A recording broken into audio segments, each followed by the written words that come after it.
प्रदेश के मुख्यमंत्री द्वारा आपदा को लेकर राहत जारी की गए 45,000 करोड़ के पैकेज पर नेता प्रतिपक्ष द्वारा उठाए सवालों पर मुख्यमंत्री के प्रधान मीडिया सलाहकार नरेश चौहान ने पलटवार किया है और पहले जयराम ठाकुर को बोलने से पहले राहत पैकेज को लेकर पूरी जानकारी लेनी चाहिए, ये कहा। उन्होंने कहा कि बरसात में बारिश में काफी नुकसान हुआ है। सरकार ने प्रभावितों को मदद देने के लिए 45,000 करोड़ का राहत पैकेज जारी किया है, लेकिन विपक्ष इस पर सवाल खड़े किए जा रहा है। पूर्व मुख्यमंत्री को सरकार द्वारा जारी 4500 करोड़ के राहत पैकेज पर बोलने से पहले पूरी जानकारी ले लेनी चाहिए। उन्होंने कहा कि सरकार ने राहत मैनुअल पर बड़े दावे किए हैं, जिसका मकसद लोगों को आपदा से राहत देना है। उन्होंने कहा कि केंद्र सरकार की ओर से कोई राहत पैकेज नहीं दिया गया। जयराम ठाकुर को केंद्र से प्रदेश को कितनी विशेष मदद दी है, इसके बारे में भी पूर्ण जानकारी देनी चाहिए। प्रदेश सरकार द्वारा अपने आप आपदा राहत पैकेज जारी किया गया है और इस राहत पैकेज की मुख्यमंत्री 21 अक्टूबर को कुल्लू जिला से शुरुआत करेंगे और लोगों को चरणबद्ध तरीके से हर प्रभावित मदद पहुंचाई जाएगी। हमारी सरकार ने घोषित किया है 4500 करोड़ रुपए का, उसमें किस तरह से उसको लोगों तक राहत पहुंचानी है और कौन से लोग उसमें कैसे लाभान्वित होंगे, जिनके अपने घर खत्म हो गए हैं या पार्शली डैमेज हुए हैं या फसलें खराब हुई है। कोशिश सरकार ने ये की है कि हर वर्ग को, जो एक आपदा थी ये केवल 1-2 जिला में नहीं थी, पूरे प्रदेश के अंदर थी और लगातार इसके 2.5-3 महीने जो नुकसान प्रदेश के अंदर जनता का हर तरह से सरकारी प्रॉपर्टीज़ की आप बात करें, सड़कों की, पुलों की या बिजली की स्कीमें या पानी की स्कीमें, उसके अलावा लोगों की जो प्राइवेट प्रॉपर्टीज़ का बहुत नुकसान हुआ है। उनके अपने घर है या व्यवसाय है या खेती है, ज़मीन है, बहुत नुकसान हुआ फसलों का, पशु भी मरे हैं लोगों के। तो एक सरकार की सोच थी माननीय मुख्यमंत्री जी की किस तरह से हम इस कार्यों को अच्छे से लोगों को मदद मिलनी चाहिए। चाहे उसमें राहत मैनुअल को बदलने की आवश्यकता थी, वो बड़े पैमाने पे हुआ, वो आप लोगों ने सबने देखा किस प्रकार से मैनुअल में चेंजेस किए गए और जहां 1 लाख रुपया तक मिलने की बात हुआ करती थी, आज वहां 7 लाख से ऊपर जो है लोगों को अपना घर जिनका रहने योग्य नहीं रहा है उनको मिलेगा। और कई जगह जो है इसको 10 गुना 20 गुना जो है राहत मैनुअल में बढ़ोतरी की गई है। चाहे फसलों की बात है, पशुओं की बात है, बहुत बड़े स्तर पे इसमें चेंजेस करके इसको बढ़ाया गया है। उसके पीछे सोच और मंशा साफ थी कि लोगों को व्यवहारिक तौर पे सहायता मिलनी चाहिए। ये नहीं कि औपचारिकता हो सरकार की तरफ से कि हमने जो है राहत दे दी है 10,000 रुपया। अब आप समझे कि आज की महंगाई में, आज के समय में लोग उस पैसे से क्या करेंगे। तो उसको समझते हुए, उस बात को मद्देनजर हमारी सरकार ने और मुख्यमंत्री जी ने इसको व्यवहारिक करने का प्रयास किया कि लोगों का मदद का मतलब है कि दोबारा उनका आशियाना बने, जो उन्होंने घर खोया है वो घर दोबारा बना सकें। और उसमें हर तरह से सरकार कहां कहां तक कैसे मदद कर सकती है, बड़ी ईमानदारी के साथ सरकार जो है मदद करना चाह रही है। जहां तक सवाल है पूर्व मुख्यमंत्री जी ने जो आरोप लगाए, मैं बार बार ये बात आपके माध्यम से भी कहता हूं कि उनको पूरा डिटेल देना चाहिए। बार बार मीडिया को वो एड्रेस करते हैं, तो एक बार प्रेस कॉन्फ्रेंस करके वो पूरा डिटेल क्यों नहीं बताते कि कौन सा पैसा भारत सरकार से अभी तक हिमाचल को जो है स्पेशल पैकेज के तौर पे लोगों की सहायता के लिए आया है। उनको बताना चाहिए और आपको पूछना चाहिए कि भाई आप पूरा डिटेल बताएं कि कौन से पैसे का जिक्र आप कर रहे हैं।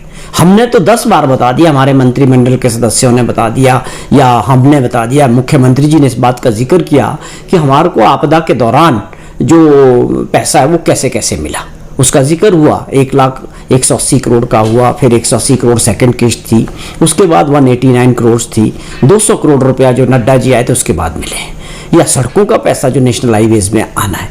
ये सारी बातें बार बार हम मीडिया के माध्यम से वो सुन भी रहे हैं, लेकिन अब उनको कहना चाहिए कि आप आरोप लगाते हो तो आप पूरा बताएं डिटेल कि कौन सा पैसा कब जो है भारत सरकार से हिमाचल प्रदेश को मिला।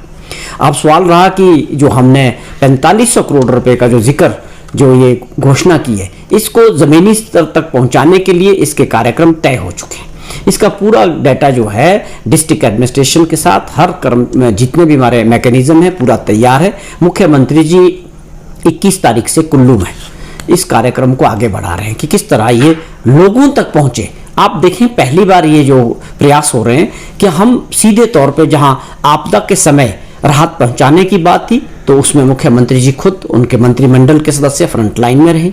आज फिर से वही काम हो रहा है कि पूरा इसका एसओपी तैयार होने के बाद अब इसको लोगों तक पहुंचाने का जब समय आया तो मुख्यमंत्री जी इसका शुरुआत खुद 21 तारीख को कुल्लू से, उसके बाद मंडी में और बिलासपुर में, मतलब पूरे प्रदेश के अंदर जाके खुद इस बात को इंश्योर कर रहे हैं कि लोगों को जो है सही मायने में जो हम चाहते हैं, जिनका नुकसान हुआ है, वो ईमानदारी और पारदर्शिता के साथ उनको सहायता करने का ये सरकार का इरादा है। अब रही बात की मनरेगा की योजनाएं, बहुत सारे ऐसे बजट का प्रोविजन किया गया है कि जो पहली प्राथमिकता ये तय की गई कि इस फेस में जो है हम उन लोगों को बजट में चेंजेस करके, कुछ पैसों का इंतजाम करके, कट लगा के, सेविंग करके, वो सारा इंतजाम जो है इस ढंग से किया गया है कि आपको प्रॉब्लम कहाँ है। लोगों को तो मिल रहा है, लोगों को 1 लाख रुपया मिला, 1,30,000 मिले, अब उनको और मिलने जा रहे हैं। आप विपक्ष के नेता को कुछ दिनों का सब्र करना चाहिए, उनके सामने आ जाएगा कि कैसे ये कार्य आगे बढ़ रहे हैं, कैसे लोगों को राहत मिल रही है।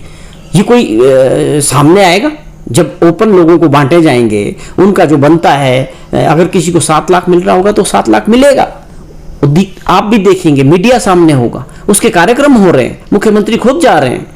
तो इसमें मुझे समझ नहीं आता कि विपक्ष के नेता को डाउट कहाँ है। उनकी ये, मुझे लगता है कि राजनीतिक मजबूरी हो सकती है। जिस तरह की स्टेटमेंटें वो दे रहे हैं, वो अपनी एक विपक्ष की भूमिका निभाने का प्रयास कर रहे हैं।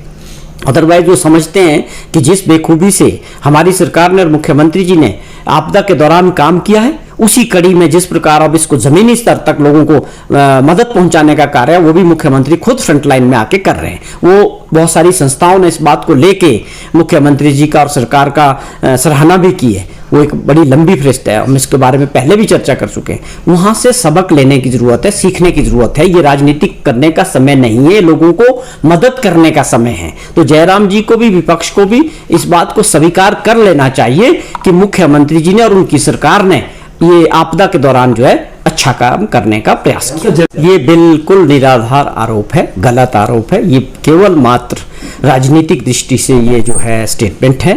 बिल्कुल आप समझते हैं जिसका नुकसान होता है उसका पूरा अंकलन करता है एडमिनिस्ट्रेशन, पटवारी से लेकर पूरे रेवेन्यू के लोग, बीडीओ से लेकर एसडीएम तक, डीसी तक, पूरी लिस्टें बनती है, वेरिफिकेशन होती है और वहाँ के जो अधिकारी है उनकी जिम्मेदारी होती है कि अगर गलत होगा तो उसके लिए वो जिम्मेवार होंगे। ये चीज़ बिल्कुल गलत है। अगर कोई व्यक्ति छूटा है तो उसको अभी भी अपने आप को शामिल करने के लिए सरकारी कर्मचारियों के पास, अधिकारियों के पास जाना चाहिए और जयराम जी को भी ऐसी लिस्ट बतानी चाहिए कि कहां पर उनको लगता है कि केवल कांग्रेस के लोगों को ये राहत मिल रहा है। देखिए, आपदा जब आई थी तो वो ना कांग्रेस के लोगों पे आई थी ना बीजेपी के लोगों पे आई थी, वो आम जनता जो हिमाचल प्रदेश के वासी है उनके ऊपर आई थी। वो ये देख के नहीं आई आपदा, या किसी ने घर खोया तो इसलिए नहीं खोया कि कांग्रेस का आदमी है या ये भाजपा का आदमी। हमारे लिए सब लोग बराबर है। इसमें बिल्कुल भी सरकार की कोई मंशा नहीं है कि ये किस दल से हैं, किस राजनीतिक दृष्टि से हम इस काम को नहीं कर रहे हैं। तो मुझे लगता है अगर कहीं छुटपुट ऐसी घटना उनको उनके जहन में आई है और उनको अगर इसका कोई डाटा है उनको हमको बताना चाहिए, डिप्टी कमिश्नर को बताना चाहिए अगर कोई व्यक्ति छूट गया।